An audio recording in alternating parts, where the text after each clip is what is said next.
یہ جو پروجیکٹ ہیں 3 پروجیکٹ، جو بائی پاس کا پروجیکٹ ہے، جو درابر روڈ کا پروجیکٹ ہے، اور جو مریالی موڑ سے قریشی موڑ تک روڈ کی ڈوالائزیشن کا پروجیکٹ ہے.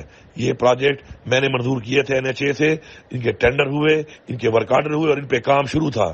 لیکن بدقسمتی سے یہ امپورٹڈ حکومت آ گئی اور جو اپنے آپ کو مولانا کہتا ہے اور اسلام کا نام لیتا ہے اور اسلام کا ٹھیکیدار بنا ہوا ہے، اس کے بیٹے ہوئے منسٹری ملی، اس نے کام روک دیے، ٹھیکیداروں کی پیمنٹس روک دی، بلیک میلنگ کی اور دھمکیاں دے کر یہ کام رکوا کر اس کے بعد وہی ٹینڈر دوبارہ کر کے اب پرائے کاموں کے اوپر تختیاں لگانے کے لیے کریڈٹ لیے جا رہے ہیں.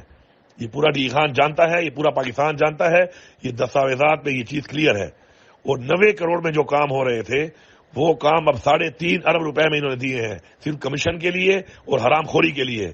اور یہ جو عوام کو 2.5 ارب روپے 2 ارب 60 کروڑ روپے اضافی جو عوام کو بھرنا پڑے گا، کیونکہ یہ پیسہ عوام کے ٹیکس کا پیسہ ہے، اس کے ذمہ دار کون ہے؟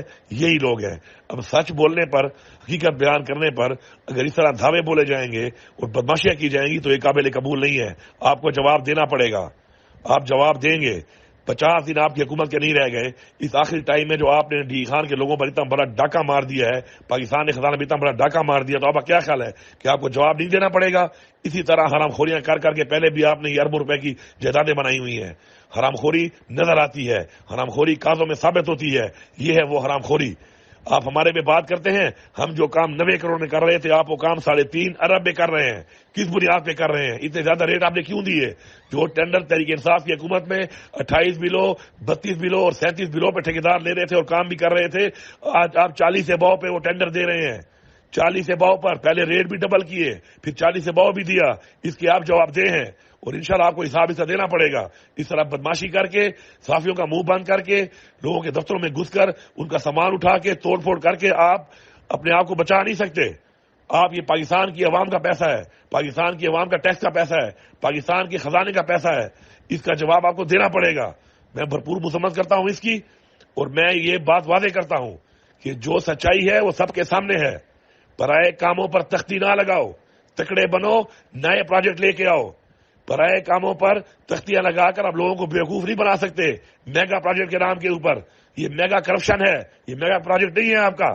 آپ نے ایک ہوتے ہوئے کام کے اوپر ایک بہت بڑی کرپشن کا ڈاکہ مارا ہے، اور اس کو انشاءاللہ ہر فورم پہ اجاگر بھی کیا جائے گا اور اس پہ ہر فورم پہ اس کا دفاع بھی کیا جائے گا. کنکوڈیا کالج سعید احمد اختر کیمپس ڈیرہ اسماعیل خان آپ کے بچوں کا مستقبل سنوارنے میں سب سے آگے. ڈیرہ اسماعیل خان کی تاریخ میں جدید ترین تدریسی نظام اور تمام تر سہولیات سے آراستہ، جہاں بہترین تعلیمی معیار کو یقینی بنانے کے لیے کنسپچول اسٹڈیز پر فوکس کیا جاتا ہے. Admissions are open in FSC ICS and FA. تو آج ہی ہمارے کیمپس کا وزٹ کیجیے یا مزید معلومات کے لیے اس نمبر پر رابطہ کیجیے 0334855001.